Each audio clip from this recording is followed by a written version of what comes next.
Today, you guys are here for Josh Klemons. He's a digital storyteller, strategist, and the founder of Reverbal Communications, helping brands of all shapes and sizes find, hone, and tell their stories online. He's done digital work with local, statewide, and national campaigns, tiny nonprofits, Fortune 500 companies, and everything in between. He writes, teaches, trains, presents, and consults regularly on social media, digital marketing, and the ways brands can reach, engage, and expand their audiences online. He's the host of Step Up Your Social, a podcast consisting of short episodes, about 10 minutes or less, dedicated to quick, actionable tips to help brands take their digital marketing to the next level. You can listen to all episodes at stepupyoursocial.com or anywhere you listen to podcasts.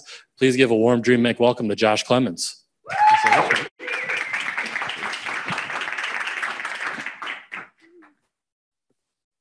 How's everybody doing? Thanks so much for joining me today. There's definitely an echo. It wasn't just Jake, it's the room. Good to know. So thank you all for coming, and thank you all for streaming online and joining us in the comments. So I like to start, anytime I'm talking about social media with any group of people, I always like to start with two very simple questions. When's the last time you logged onto social media hoping to see somebody pitching something to you? Nobody. Okay, pretty normal. When's the last time you went online and tried to pitch something to somebody? Right? We've all done it. It definitely happens. It's okay. That's what marketing is, right? There's a broken dichotomy, though. We are not using social media the same as marketers as we are as users, and that is limiting our future successes always, because nobody wants to see your pitch. They want you to bring them in. They want you to add value to their life, or they want you to get out of the way. So it's very important, and this is going to be the baseline for everything we talk about today. It's very important to always remember why you're on social as a user. And if you're not matching that as a marketer, right there, you're starting off on the wrong foot. Let's start right off the bat with defining what social media is. I like to say social media is the world's largest coffee shop, bazaar, political debate, and bulletin board all rolled into one. It's billions of people coming together to have a conversation, to connect, to do interesting things, and not one of them is there to hear your pitch, right? But that doesn't mean that you can't get in front of them, and that's what we're going to talk about. So today, we're going to talk about 10 different tips and strategies to help you take your social media to the next level. I will leave time for questions at the end, but if there's anything I talk about today that you're confused about, by all means, raise your hand. That's on me, not on you. I want to make sure we're all on the same page, so let me know. But any bigger questions we'll take at the end. So we're going to go through 10 tips and strategies for you to optimize your social. And you start right off the bat with optimizing your accounts. Let's say you have a storefront and you've spent a fortune. You've made this an amazing, beautifully curated storefront. But outside, you haven't mowed the lawn in 6 months. And the sidewalk's broken. And the door looks like it's locked even though it's not. When you don't optimize your accounts, you're essentially starting off by telling people you're not paying attention. Even if your content is amazing, your accounts have to match the level of your content. And that's why we're going to start with what I think is probably, it's a good starting place. Let's put it that way. If you haven't optimized your accounts, you're missing an opportunity to make sure people understand who you are and what you're about right from the get-go. So very quickly, I'm just going to walk us through 4 different channels: Facebook, Twitter, LinkedIn, and Instagram. But I will say this applies to anything you're doing. It can apply to your website. It can apply to your Pinterest account. Anything you're doing, if you want people to check you out, make sure you put the time in to make your accounts look like you've taken the time to put into them. So right off the bat, we've got a clear avatar. An avatar, for those who don't know, it's like your cover photo. Your business has one. Your personal accounts have one too. Now, on this computer screen, it's pretty big, right? On this TV, most people see it, it's about that big, right? It's a tiny little picture, and the biggest mistake people make with their avatar is they try to do too much. They want it to be their logo, their name, their phone number, their address. That's too much. Nobody's going to be able to read that. Keep it simple to the point, and I recommend you change it never. Once it's set up and there, don't change it, because it's one of the first things people are going to see when they see your content out in the world. They're going to be able to identify you with your avatar. If you want to add a pumpkin for Halloween, fine. But don't radically be changing your avatar on a regular basis, because it's a huge part of how people are going to recognize your brand. Your cover photo, on the other hand, can change as often as you want, because nobody's going to see that until they actually get to your account. So by then, they've already sort of started to build a relationship with you, even if it's beginning. Your cover photo is a huge piece of real estate in a world with very little huge pieces of real estate. So take advantage of your cover photo, tell a story. On Facebook, it can be a photo or a video. It can actually be a slideshow as well.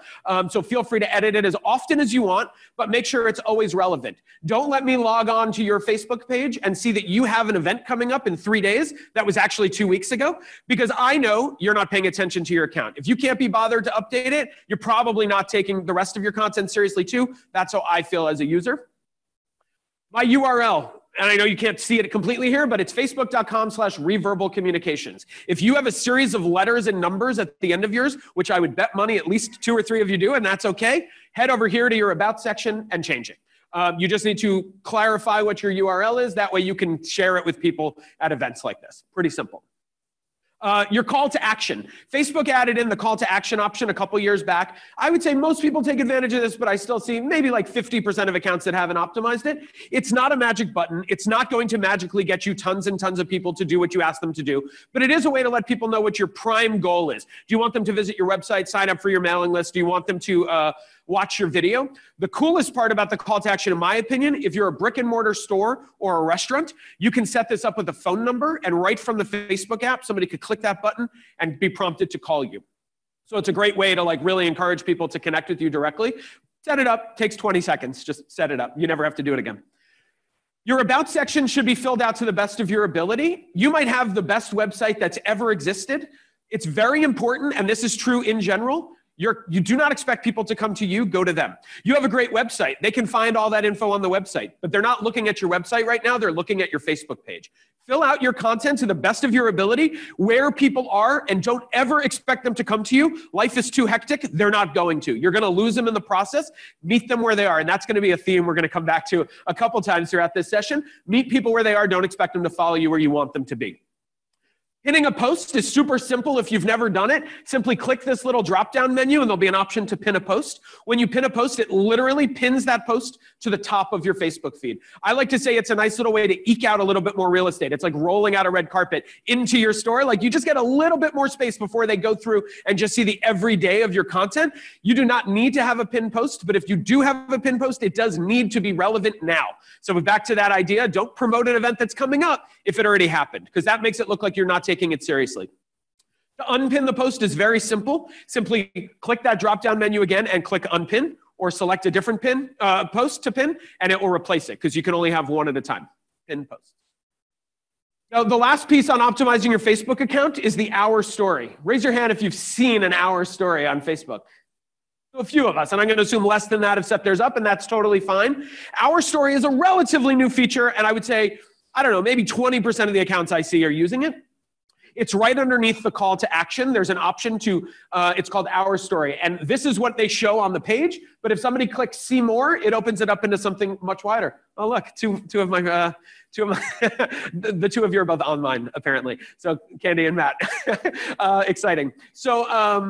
So what's really cool about Our Story, the About section is a place for your phone number and your website and your email address. It's not a place to get more into depth. What's so cool about Our Story is that you can put photos in it, you can put GIFs in it, you can put links in it, you can format text with bold and italics and bullet points and all kinds of things. It's a really dynamic option for you to tell a much larger story right there on your Facebook page. Highly recommend you spend some time deciding what it is that you want people to like continue engaging with you on. Is it your products? Is it your team? Is it your mission? What is it? Pick something, tell a dynamic story. So Twitter, we're going to go through pretty quickly because it's very similar. You got your clear avatar. You'll notice my Facebook and Twitter avatars are the same. If that's possible for you, I recommend it. If not, that's okay. Sometimes there are reasons there's not. But you want people to recognize your brand every place as one brand, not many different brands. So if it's possible, keep the avatar the same. Cover photo, can't do videos or anything like that, but have your cover photo set up. You definitely want to take advantage of that. Make sure you fill out your bio. You'll only get 160 characters. Take advantage of them. That's how you tell people who you are, what you care about, what you do. If you are a local company based in Madison, Wisconsin, or anywhere in the world, you definitely want to say where you are in your bio. If you're a software company serving the world, it's okay to skip it maybe, but I probably still would add like where your headquarters is. But if you're local, you absolutely want to let people know you're part of a local community. Include that. And you should also include your website, because why not? Like, it's your bio. People might want to learn more about you. They can click through. And likewise, you'll see you can have a pinned post on Twitter, works exactly the same as Facebook. You'll notice on Facebook, I had a pinned post about a Facebook class I teach. On Twitter, I have a pinned tweet about a Twitter class I teach. So I'm doing what I can to talk to my audience where they are. If your content is the same on both, that's totally fine. We're going to talk a little bit more about that in a bit. But if you can meet people where they are, the more you can meet people where they are, the better. LinkedIn. So raise your hand if you have a company page. If your company has a page on LinkedIn. Raise your hand if you mostly are using your personal profile. Right, so LinkedIn seems to heavily favor personal accounts, which is why this is not a picture of my company's page, even though it exists. This is my personal account, so let's just talk through this real quick. So professional headshot. That does not mean that you hire somebody and spend a fortune on a headshot. What I mean is don't be sitting on a beach or hanging out with your friends at a bar. This is LinkedIn. This is not the place. Unless you're in like, you know, if you're selling surfboards, great, be at the beach. But if you're trying to put off a business persona, your personal LinkedIn profile should look professional to whatever degree that makes sense for you. Cover photo, same idea. You don't get a lot, but you know, take advantage of it. You get 120 characters for your bio right here. Make sure you take advantage of that. I see a lot of people, myself included, like we like to come up with titles that aptly describe what we do. But if your title has the word goddess in it or ninja in it or something like that, that's a great title, but it's not what people are looking for on LinkedIn. So use that and then describe what you actually do. Because nobody's looking for a marketing ninja. They're looking for a marketing professional or a digital marketing expert. So make sure you're using the words that your audience is searching for, because LinkedIn in many ways is a search engine. People are going to go on there and search for those things, and LinkedIn is not smart enough to know, oh, well, it says ninja in his bio, but really he or she does this. That's not how it works. So make sure you use the words that people are actually searching for also. Now, see right here, reverbal communications is my business. I see this all the time with this box is grayed out because they don't have a company page. I would actually argue if there's one reason to have a company page, it's so that that box is filled in with your company. And if you're self-employed, create one. And if you're not self-employed, but you work for a company that doesn't have a LinkedIn company page, I highly recommend you encourage them to create one, literally just for that, because it looks much better to have a professional looking avatar than it does to have a gray box, an empty gray box. Bio, or your about section. You get 2,000 characters for your about section. Take advantage of them, of course. But really, the reason I include this here is not so we can talk about how to write your bio. It's to talk about the mistake I see all the time, which is people do not write for the audience they are intending to speak to. I once audited an account of a personal trainer, and she owned a business, and her account was all about how she could run payroll, how she hired and fired, how she started a business, which would be an amazing profile if she was looking for a job. But she was not looking for a job. She was looking for clients in the personal fitness space. And no client in the personal fitness space cares if you can run payroll. I hate to break it to you. That's just not what they're there for. You need to write your bio not to who you are, but to who your audience wants. And you need to define who you're trying to talk to and write your bio accordingly. If you're looking for a job, LinkedIn's a great place to put your resume. If not, you need to ask yourself, who are you trying to talk to, and write your bio accordingly. Lastly, on an optimized LinkedIn account, my LinkedIn URL, very simple, linkedin.com/in/Josh Klemons. If yours has a series of letters and numbers at the end, which I guarantee a few of yours does, there's a very simple fix for that. Go to bit.ly/revcom URL. That's rev-comm-li-URL as in Verbal Communications LinkedIn URL. And I wrote a very simple blog post. The whole thing will take you 3 minutes to go in there and optimize your URL. You should be able to tell somebody your LinkedIn URL at a networking event. It's got a series of letters and numbers. That's not going to be possible. So lastly, real quick, let's just look at an Instagram account. Here's Ben & Jerry's, real clear avatar, very recognizable. You only get 150 characters for your Instagram profile. If you are an iconic brand like Ben & Jerry's, you can sum it all up in 5 words. If you're not, take advantage of those 150 characters. Like, tell people who you are, what you do, why you matter. Make sure to include your website, assuming you have one, because it's literally the only place on the entire platform that you could put a website. So if you want people to be able to get to your website ever from anywhere on your Instagram platform, it needs to be in your bio, or there's no other way to add it. You can like write it, but it's not ever going to be clickable except for right there.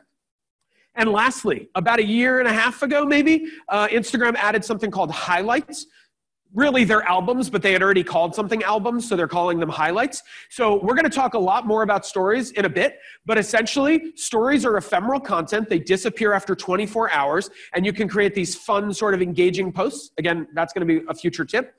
Facebook added the ability for you to take that disappearing content and say, you know what, I don't want this one to disappear, and paste it to your to the front of your profile in what's called a highlight. So I always say, like, if you're a restaurant, you might want to have a highlight for soups, one for artisanal drinks, one for desserts. If you're a clothing company, you might want to have one for tops, one for pants, whatever. What is it you do? Separate it out into a way that's like clear and navigatable, and use it to really bring another dimension to the very limited real estate Instagram offers you when setting up your account.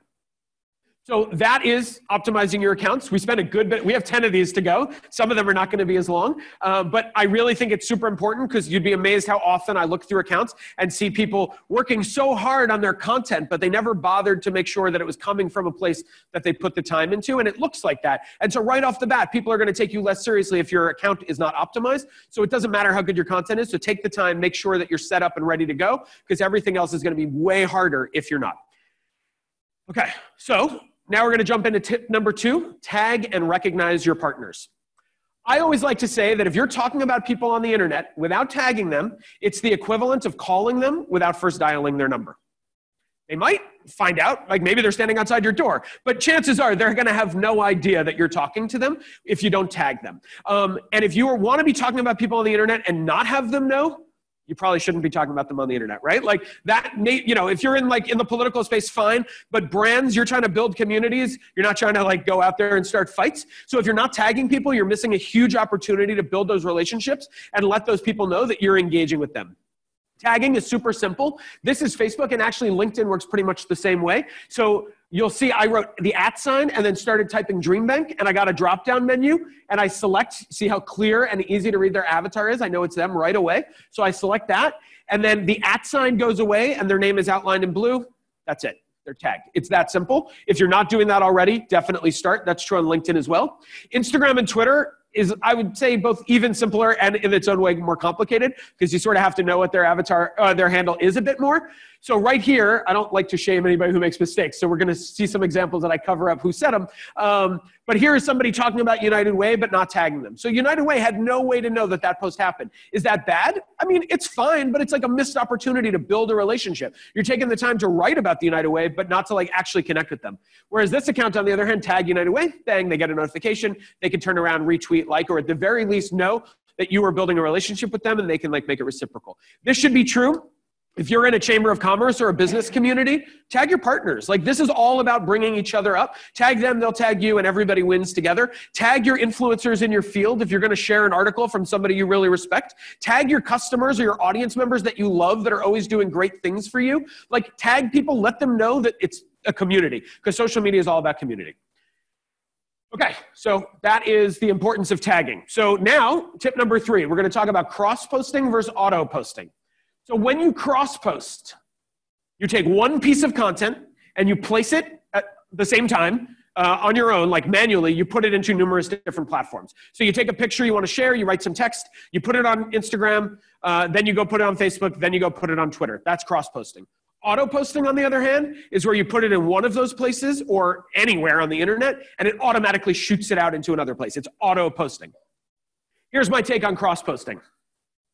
It's very positive. Did you see my little GIF? Here's my take on auto-posting. It's one of the worst things, in my opinion, that people do on social who are trying to build a brand and build relationships. When you cross-post, there are a lot of people in my field who say don't to cross-post. And I disagree with them for one very simple reason. Do you have 4 hours a day to manage your social media accounts? Anybody? No? Okay.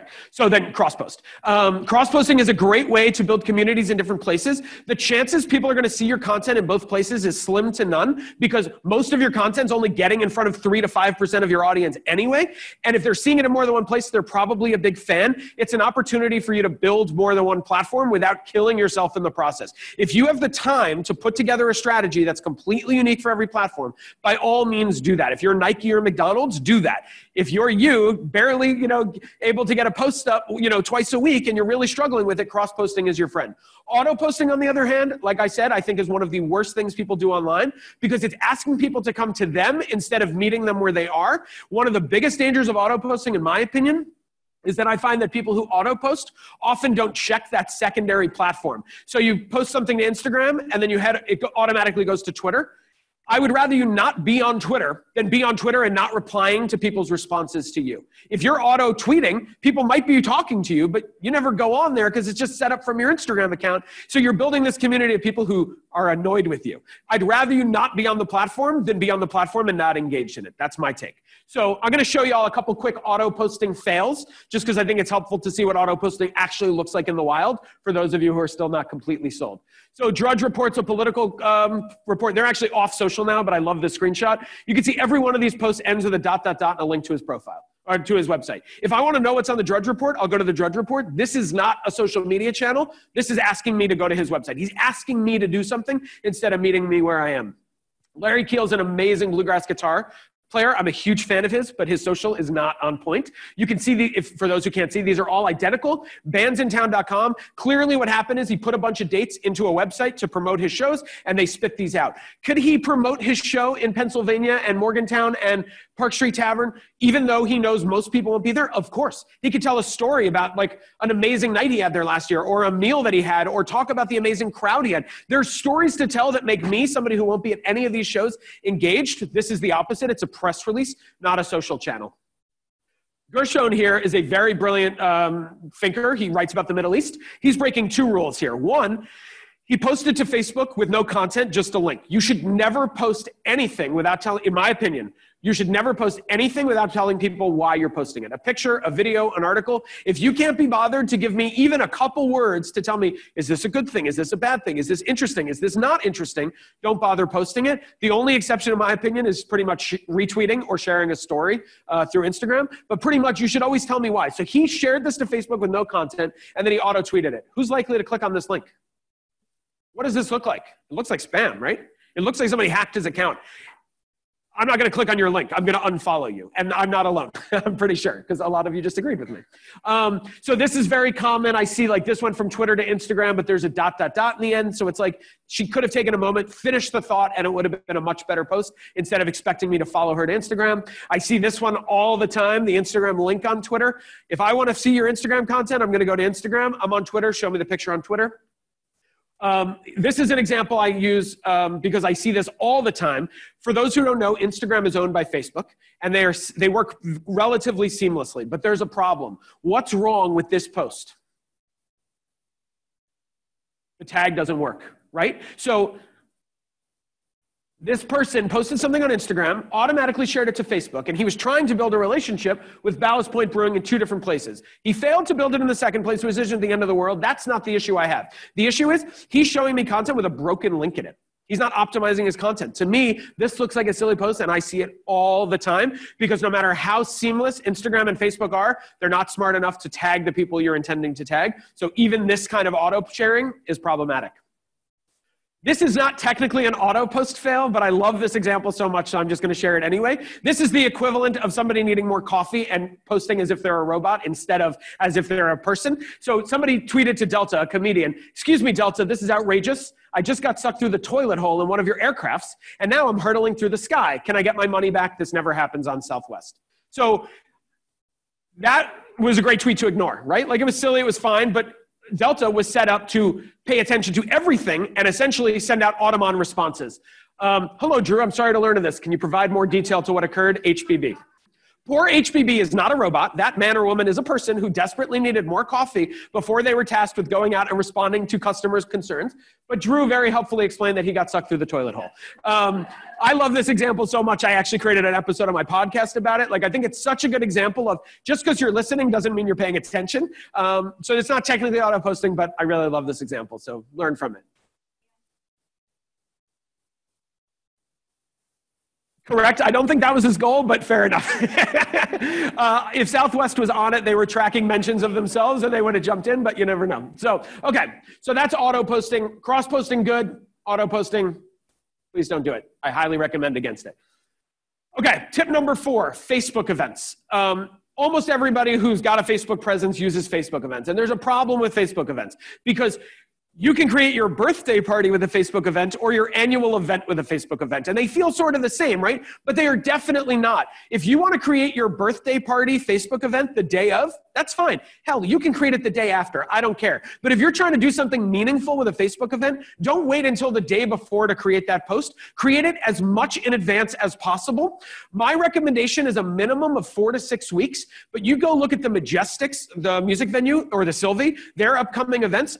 No doubt, 6, 9, even 12 months in advance. The second they book a show, they create a Facebook event for it, but they don't just let it sit. They use that event wisely. So the goal is once people say they're interested or going to that event, you have to engage those people to remind them. Because just because somebody says they're interested or even going, I guarantee that does not mean they are actually going. And we all know that. The attrition rate's always terrible because we're not like bringing people in and reminding them.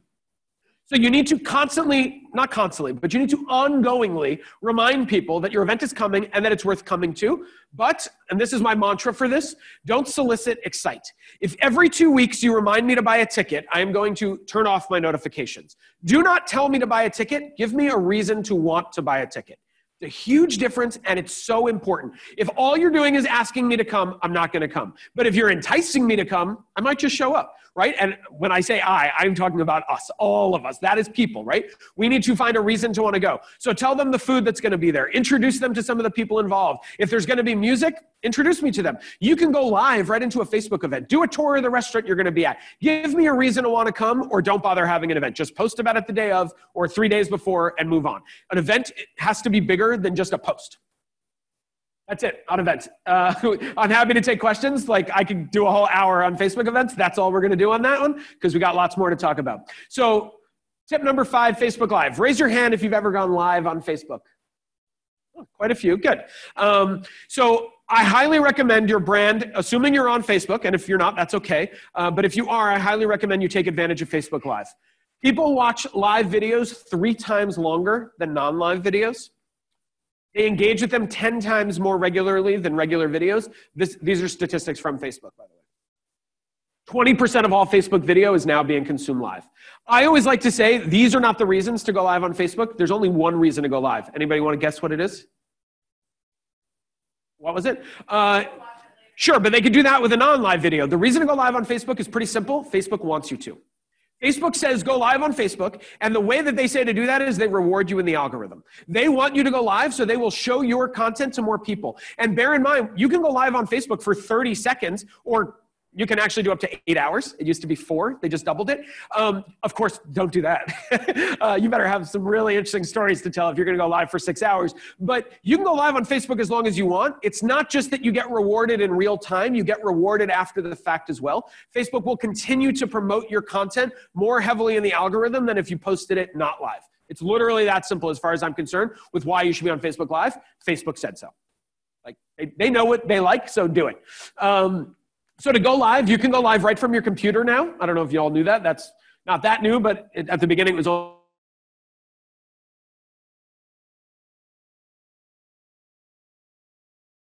only mobile. But this is a live video, and it's literally that simple to go live. And then it'll give you the option, add a description. Be specific. Don't just go live and write it in later. Very few people are going to get notifications the way that they used to, right? Remember the early days when you got notification when somebody went live? Unless you're like opted in for notifications, you're not going to see that. But there's a good chance it's going to show up in people's feeds. And this is what they're going to see, whatever you write in there. So if you don't write anything, they're not going to have any context. There's a good chance they're not going to show up. Which of these two is more engaging to you? Mark Zuckerberg is live now. Mark Zuckerberg is live from his old dorm room at Harvard. I'm definitely more interested in this than whatever that is, right? Now, in fairness, Mark Zuckerberg has 2 billion friends, so he can do whatever he wants. If you were trying to find an audience, you follow best practices and give me like some information. I saw this movie. I want to see like the actual, I've seen the Hollywood version of the dorm room. Let's see the real thing, right? Tag relevant accounts. If you're going live from DreamBank, or you're at the Sylvie, or you're watching a band and you want them to know it, make sure to tag them because it's a great way to build those relationships. Maybe they'll even turn around and share it in real time, and there, bang, you just like grew your audience. But even if they don't, it's a great way to build those relationships and to get in front of more people. There's lots of built-in effects and filters. Here I took a fun little video for y'all. So here's a great place for me to give the big old caveat. There's tools and their strategies. Your strategy needs to be consistent. You know the tools so that you can use them as they're relevant, but do not chase shiny objects. If you are a bank trying to grow your audience and you are using any of these filters, something is wrong, right? Like if you're a lawyer or an accountant, unless you're trying to be the zany lawyer, like this is not in your strategy. It doesn't mean you shouldn't know the tools exist. I highly recommend you understand the tools at your disposal so you can use them when they're relevant, but don't chase shiny objects if they go against your strategy. So I just like to show that they're there, but I'm not necessarily saying you should use them. One other very important caveat, don't build a strategy around any particular filter because they come and go. So if you're like, okay, great, every Monday I'm going to use this one thing, that might be great for a couple weeks, and then one day it's gone, and bang, you've promised something you can't deliver on. So just an FYI. When should you go live on Facebook? Answer frequently asked questions. Our congressman here in Dane County, Mark Pocan, he does town halls live on Facebook. He logs on, people ask him questions, he answers them. If any one of you did that right now, you know how many questions you get? None. Like nobody's waiting to answer, to ask you questions. I mean, maybe there's somebody in here there, we should chat, but like most people aren't gonna have that. But that doesn't matter because frequently asked questions are a great thing to talk about, and you can grow an audience just around explaining things about your field and making things like more easy to understand how things work. At interesting events, if you're someplace and something really cool happens and you want like to share that with people, pop out your phone and go live right now. Give people a peek behind the curtain. If you're a restaurant and you are making some really amazing food and people love it, take people into the kitchen and like show them how it's made. Better yet, introduce them to somebody in the back who's making the food. Like, let me meet the people that are involved in this. Let me know that you're more than just like a good soup or a good cake. Let me see the team involved in all this. So lots of times to go live. There's a tool. So I used to share that you could go live, split screen with people right through Facebook. And literally I gave a presentation. I told people all about it. And the next day, Facebook was like, nah, you can't do that anymore. So tools come and go. That is, like I said, with the filters. There's a really cool tool though that I'm a big fan of. It's called BeLive, BeLive.tv. It's free. They've changed their pricing, like what you can do for free many times over the years. But at the moment, you can use it 3 times a month for free, I think for up to 20 minutes. So it's, if you're doing more than that, you got to pay. If not, you're good to go. BeLive is a very cool tool. So she added these subtitles after the fact, but this bottom third, this is Mari Smith. She's like a Facebook, she's the Facebook queen. I think that's like what they call her. She's awesome. She writes about Facebook. You can see this bottom third where she has like her name and her handle. She added that through BeLive live. So while she was live on Facebook, she had that bottom third. Here, these screenshots, by the way, are all taken directly from BeLive. And I don't get any kind of commission or anything. I'm just a fan of the tool, not like getting any kickbacks. So these 2 women are having a conversation. I do not know where these 2 women are, but I can guarantee you they're not in the same place. Just look at the backdrops. They're very different, right? So these people could be in different parts of the building or different parts of the world, but they're having a conversation right through BeLive. And this right here is so cool. Somebody asked a question and BeLive gives you the option to pull that question into your feed game show style. They just created their very own Chiron, like a news Chiron. So while the 2 of them are having a conversation about this, you can actually see what the question asked that they're responding to. So it's pretty cool. And then lastly, these 2 guys, again, not in the same place, but they're having a conversation with each other and showing a screen at the same time. So you can actually share your screen while talking. You can have multiple people on the screen. You can share your screen. You can do all kinds of things. So just a cool tool, and it's free to use. So highly recommend checking it out if it makes sense for your strategy. Some things to consider for when you go live on Facebook. If possible, give your audience notice. If something cool happens, a celebrity walks into your store, you can't give notice, just go live. Like, of course, like if with consent, of course, don't be that person. But like ask for permission and like talk to the celebrity, why are they there? But if you know that's coming, let people know it's coming. Give them a heads up. Check your battery levels, because if your phone dies, your Facebook live stream dies. Pretty simple, right? Connect to Wi-Fi if possible, and consider going on airplane mode if that makes sense for you. Just so you know, if somebody calls you in the middle of a live, Facebook will not drop your call, your stream, but there's a good chance you'll drop your own stream. It's like can be pretty confusing. So if you go on airplane mode, that solves that. Use a tripod or selfie stick. This is not a requirement. People want live in part because it's authentic and it feels real, but you could spend $20 and buy a tripod. I have tripods in my office. I have one in my briefcase. I literally have a iPhone holder, a cell phone holder in my wallet that I can pull out and twist into shape if I need it. Like spend $20 and buy a small selfie stick or tripod that you can have on hand. It'll come in handy down the road. post to your page after. If something goes horribly wrong, you can delete the post as soon as you're done. Or if you're like, this is one-time content, join us in real time, or you'll never see it, delete it when you're done. Facebook gives you the option to delete or post. But if you want any of that Facebook algorithm love, you have to post it after. So it's pretty simple. I'm just clarifying, like you can't get that love after the fact if you've deleted the post. And lastly, link to it from your other platforms. You don't have to do that. That's if you had a particularly great one. You could go share an email to your list and say, hey, we just went live on Facebook with this thing, or tweet about it, or post it on LinkedIn, and let people know what you did, and just share the link so people can check it out. I wrote a free checklist for things to consider before, during, and after you go live. And you can find that for free at bit.ly/Facebook Live checklist. So feel free to download that for free, get some more ideas about things to do before, during, and after you go live. So that's Facebook Live. We're going to talk about stories now. Who here uses stories on a weekly basis? Handful of us. Who's ever used a story? Raise your hand. Well, okay, so a lot of people know what they are. So, but it's okay if you don't. So Facebook, if you're doing something cool, Facebook was going to try to buy you. And if you say no, Facebook is going to replicate you. It's the own it or clone it method. That's what they do. That's just how it is. They're very public about that. They tried to buy Snapchat. Snapchat said no, and they said, well, let's figure out how we can do Snapchat on their own. Bad news for Snapchat is they did it very well, and they really put a dent in the Snapchat growth model. So let's talk about stories. Stories are 24-hour content. They're ephemeral. They disappear after 24 hours. And when you log onto your Instagram account, here's your timeline, and there's your stories. This is just a screenshot from my Instagram account. Here's your stories at the top. Now, what's nice about them, let's say you go to a concert. How many posts in your timeline can you do from that concert? 2, 3? At some point, it's going to start spamming up people's feed. The beauty of stories is there's no limit because people have to opt in. They are making the decision to see your content, and if they decide that 25 stories was a little much for them, with one swipe, they can skip your stories and move on to the next person, and a couple hours later, they won't even exist anyway unless you share them in your highlights because they were particularly good.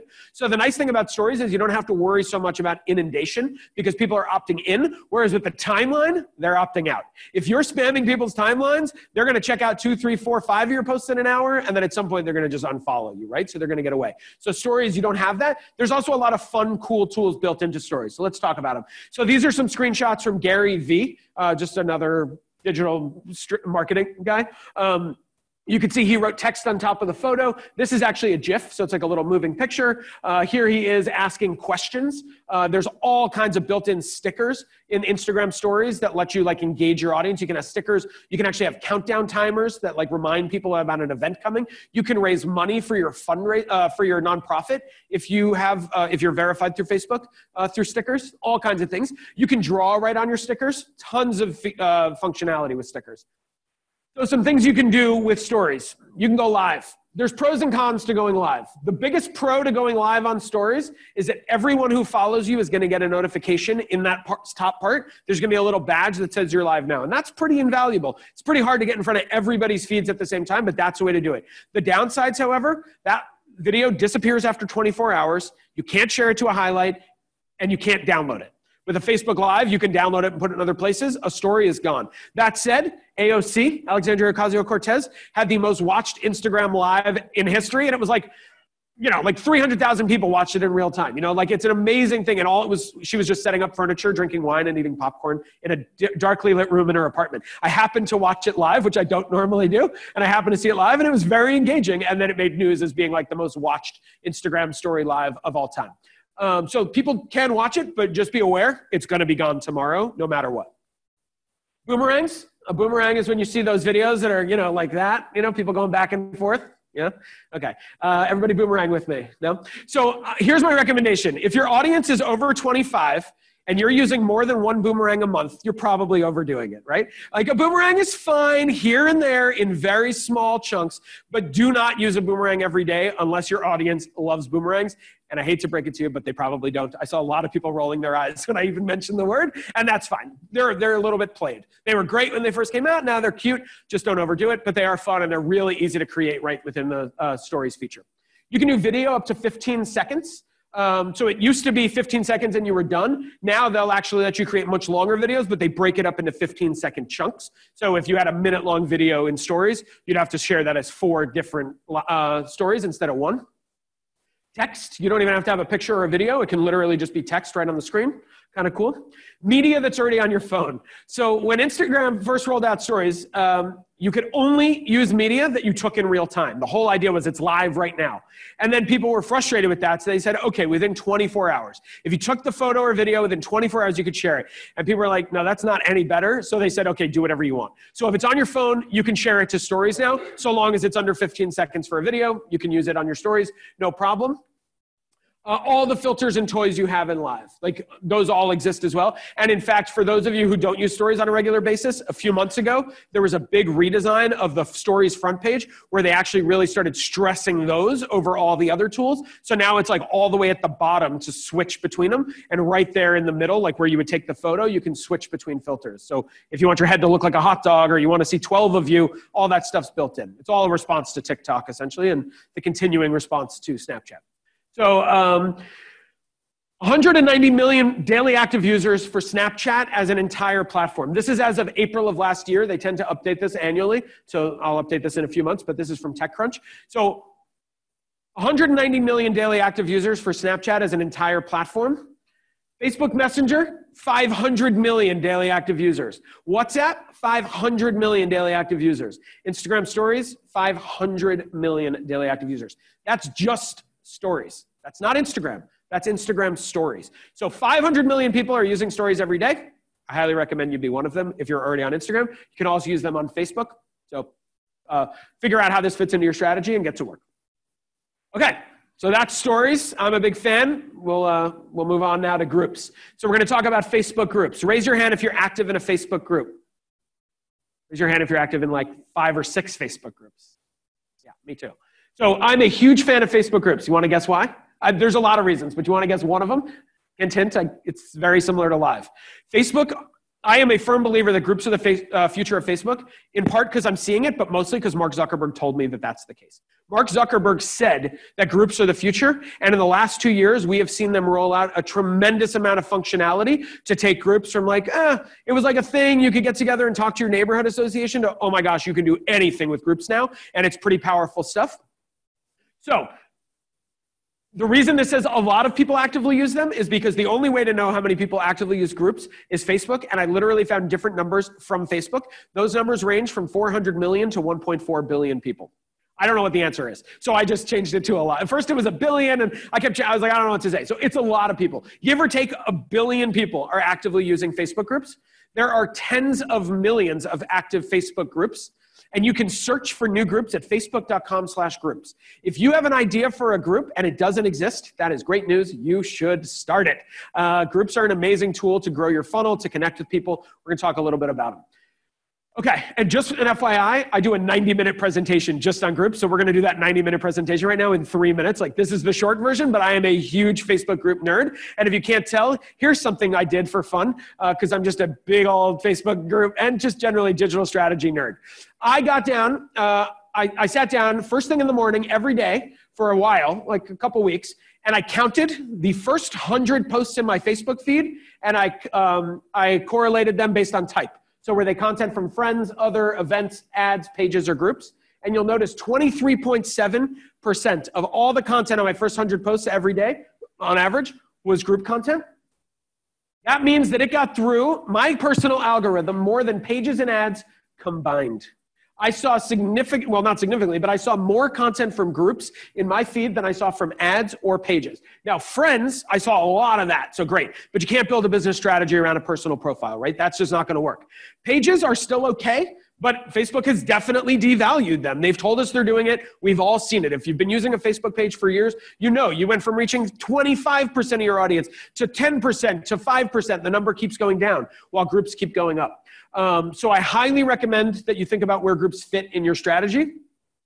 Before, you could only use groups as an individual, which was a huge problem for groups. Think about Nike trying to start a Facebook group for fitness folks. Is Joe, the marketing intern, going to start it? Or maybe Steve, the marketing associate? Like, there's no way for Nike to have a Facebook group if it has to be run by one of their individual employees. So Facebook solved that problem along with a whole lot of others. Now they can be created and joined by brands.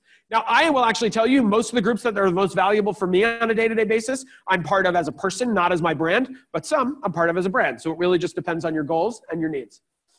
There's 3 different kinds of groups. So I'm going to give you 2 different versions of the name because Facebook changed the name and in my opinion, made it more confusing, not less. So I'm going to tell you the original name and then in italics, the new name, just because I think it's easier, even though this sounds ridiculously confusing.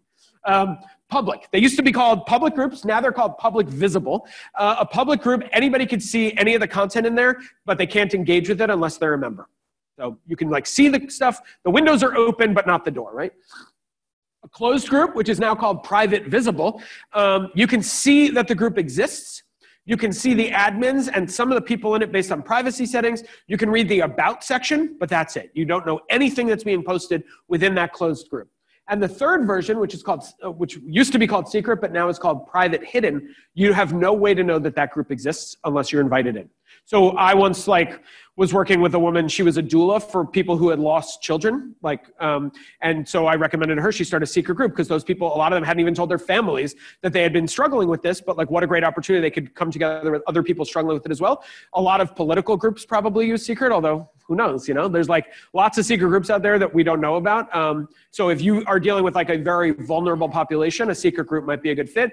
Otherwise, I'd probably recommend public or closed if you're trying to grow that audience. So. You can ask screening questions for entry. So I said there were a lot of tools that Facebook added to make them better. This is a huge one because before it was just somebody wants to join, you have to make a decision based on what? I don't know, their picture? There's no way to really know. So let's say you run a local Madison Facebook, food group. You go out and you test new restaurants and you write about them and all that. You want local people who enjoy going to good restaurants to be in your group. Well, now Facebook lets you ask up to 3 screening questions. What neighborhood do you live in? What's your favorite local restaurant? How'd you hear about the group? Great way to let people screen themselves out, and you can literally choose whether or not to let them in based on whether or not they answered the questions. Groups are great for connecting around common ideas or interests, and they're great for learning, listening, and connecting. So again, it's not necessarily a place to build a sales funnel. When I started my podcast, the first thing I did was found a Facebook group for podcasters because I knew that if Google didn't have the answer, that podcast group will. And that is literally my first stop after Google. If it's a very quick fix, Google will have it. If not, I'm going to that podcast Facebook group, not to get clients, not to build, anything, just because there's smarter people than me on every issue that I care about that I can go get tapped into through a Facebook group. And let me tell you right now, if that group had not existed, and there's hundreds of them, but if none of those had existed, I definitely would have started one because there's a huge opportunity there. So if there's something in your world like that doesn't exist, think about whether or not it makes sense for you to start one.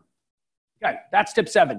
Tip 8, engage, engage, engage. Social media is people. It is so easy to forget that when you sit down at your keyboard and you write these things and you think, oh, the world is waiting to hear what we have to say. I hate to break it to you, they're not. You need to build relationships with those people and relationships come through 2-way streets. It can't be a one-way street. It has to be a conversation. Respond to questions and comments. If you own a restaurant and somebody asks you if you have a gluten-free option and you don't respond, do you think they're going to call you to ask you again? Or do you think they're going to find another restaurant that might have a gluten-free option? You are going to lose the opportunity to build a relationship with that customer because you thought you were talking at them instead of talking with them. And I can't stress that enough. Talking with people is what social is all about. It's right in the name, social. I was the digital director on a very complicated national campaign to create a more pluralistic and progressive Israel years ago. And I was working with a partner organization and we shared this graphic and a woman responded and said, how much longer can we vote? We told her the answer. She said, great. If we didn't tell her the answer, do we deserve her vote? Probably not, right? Pretty simple. She asked a question, we answered it, great, she can go vote. Here's a more complicated one. Here's somebody challenging the very concept of what we were doing. But the thing is, she agreed with us philosophically and politically, just not necessarily with the concept. So we had a conversation with her about whether or not she should join us. And in the end, her last response was absolutely. Do I know she's going to vote for our campaign? No. Do I know she was not going to vote for us? Yes, she told us, right? She said, I'm not going to vote for you, but we engaged her, right? Here's the thing. We did not just have this conversation for this one person. We had it for the 100 people watching this conversation happen. I am never more amazed than when I see a big brand get a criticism online and immediately say, DM us details. If you are Adidas and somebody says your shoes gave us blisters and you say DM us details, you are telling the world, yep, our shoes give you blisters. Instead of saying, actually, we've never heard that. Are you wearing your shoes with socks? If not, we'd love to send you a pair. Still having a problem? Let us know. Then DM us your private information and we will solve this problem for you. It's one thing if they're being a troll, like just there to cause trouble. Hey, your shoes suck. Fine. But if they're saying something legitimate, that is not a troll. That is somebody that you should be engaging, and you should be doing it publicly, because for every one person making the comment, there's 100 people watching that conversation. This is a public platform. Treat it accordingly. That's it. Very simple, right? Engage, engage, engage. Okay. Tip number 9, blog. I highly recommend you blog. If you have a brand and you're trying to get your word out there, you should blog. And there's 3 very simple reasons why. I'm going to try to convince you. Real quick show of hands. Who here regularly or pseudo-regularly blogs right now? Okay, cool. There's 3 reasons why I recommend you blog. 1, it's great for SEO, search engine optimization, for those who don't know. If somebody Googles your name and your name does not show up on the first page, you have very bad SEO. If they Google a generic key term and your city in like your field, and you're the first thing to show up, you have amazing SEO. Most people live someplace in between. The best thing you can do for your SEO, short of building an amazing website first, is blog. Because blogging is a great way to answer the questions people are asking online. It's a great way to use keywords organically instead of trying to stuff them all into your homepage copy. So blog, and it's a great way to build relationships through Google. Number 2, it positions you as an expert in your field. By default, if you're sitting down and taking the time to write about your content, you must be an expert. There's a concept on the internet called the 99-1 rule. On any given platform, 90% of the people are consumers. They're the ones reading the articles. Thank goodness for the consumers, or the New York Times wouldn't exist, BuzzFeed wouldn't exist. Like, why would anybody create content if nobody was consuming it? 9% of people engage and contribute a bit. They're the ones going to the New York Times or to BuzzFeed and sharing that article. Or they're the ones commenting on it when they see it in your feed. Thank goodness for them. If it wasn't for them, nobody would see any of that content that's being created.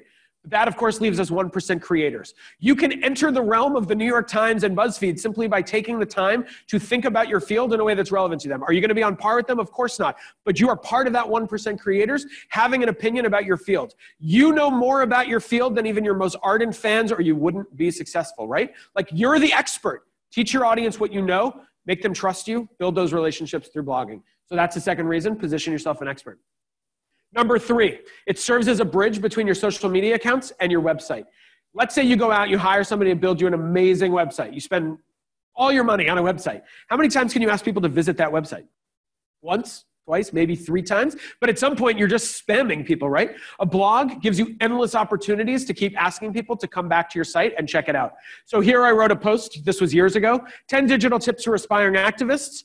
Click on this Facebook post. This was a blog post I wrote. I shared it on Facebook. You click on it, bang, there's the post, right? And then guess what? 3 months later, I take a completely different takeaway from this pretty comprehensive post. You click on that, coming back to my feed. So if you're a local shoe company, you might share 10 places you should be hiking in Madison this summer. And you can keep sharing that throughout the summer, and guess what? It's evergreen content. Every summer, you can reshare that list, maybe update it as needed. And at the bottom, there's a link to your store so people can buy the shoes they need to go hit the trails. So you're building that funnel through the blog. You're creating that bridge from a cool social post that somebody actually might want to share. It's not a pitch. It's something interesting and helpful and useful, and you're bringing them in, and it ultimately ends in your store, and maybe they're not going to buy from you today, but you've built a relationship that will last.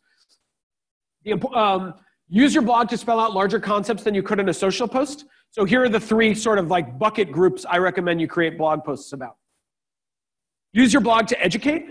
Use your blog to pull back the curtain. Use your blog to engage and inspire. So educate, literally teach people something about your field that they didn't know. Like maybe it's about health, or it's about 10 places they could go hiking this summer. It's pretty good education. Pull back the curtain. Teach me how they're made. Like, tell me about like how you use ethical practices, or you're a BOGO company. So you buy one, you give one. So every time you give one, introduce me to somebody who got a pair of your shoes because I bought a pair. Engage and inspire. Somebody ran up a mountain wearing your shoes. That's a heck of a story. You should be telling that story. Obviously, if they're down to like tell that story with you, that's an amazing opportunity for content. Engage and inspire your audience through what your users are already doing with your product, your service, your thing.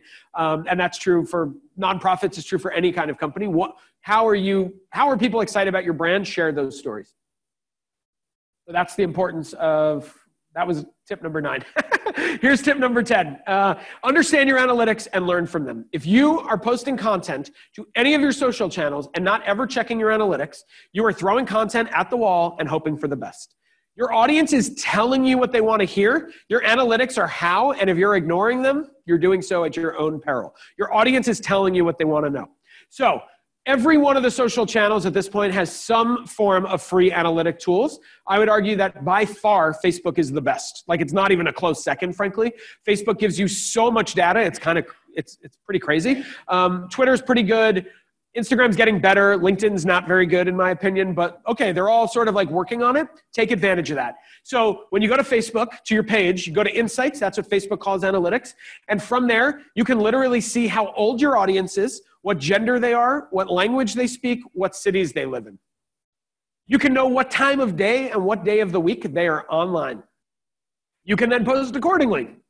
So instead of sharing now, click that drop-down menu, click schedule, and then you have the option to schedule a post. Now, unfortunately, for those of you who are active Facebook users, you might have noticed that about 6 or 8 weeks ago, Facebook removed the option to schedule right from your feed. I have some ideas about why. If anybody cares, we can talk about it in the Q&A.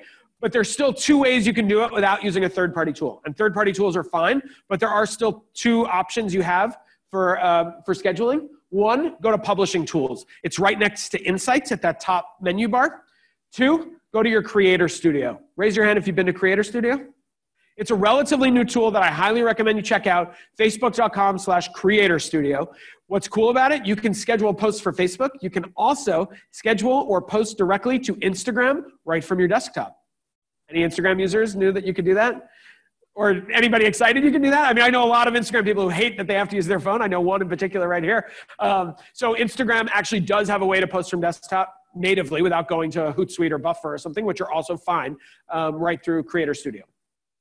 Know what posts are reaching and engaging your audience. You can literally see how many people saw a post and how many people engaged with it. If you own a bookstore and there's a dog or a cat that hangs out in the store, and every time that dog or cat is in the photo, it blows up, well, guess what? Make sure that dog or cat is in a lot of your photos because it's on brand. It's not like manipulative. You're not cheating, but you're working your dog into your story. Like maybe you should be sharing lots more stories about books with dogs in them just so you can work them in. But whatever it is, your audience is telling you what they want to hear and you're choosing whether or not to listen.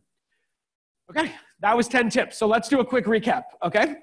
Tip number 1, optimize your accounts. If you don't, it doesn't matter how good the content inside is. You're telling people you have not been paying attention just by the way that they're getting there in the first place. Tag and recognize your partners. Otherwise, you're talking to them on the phone without first dialing their number. Cross-post, don't auto-post. Meet people where they are. Don't expect them to come to you. Use Facebook events, but don't just use them the day of. Build towards them, have a strategy in place, and implement it. Use Facebook Live. Why? Facebook wants us to, right? It's a great way to grow your audience to get in front of more people. Use stories. 500 million people are doing it on Instagram, another 500 million on Facebook. You should join that massive community.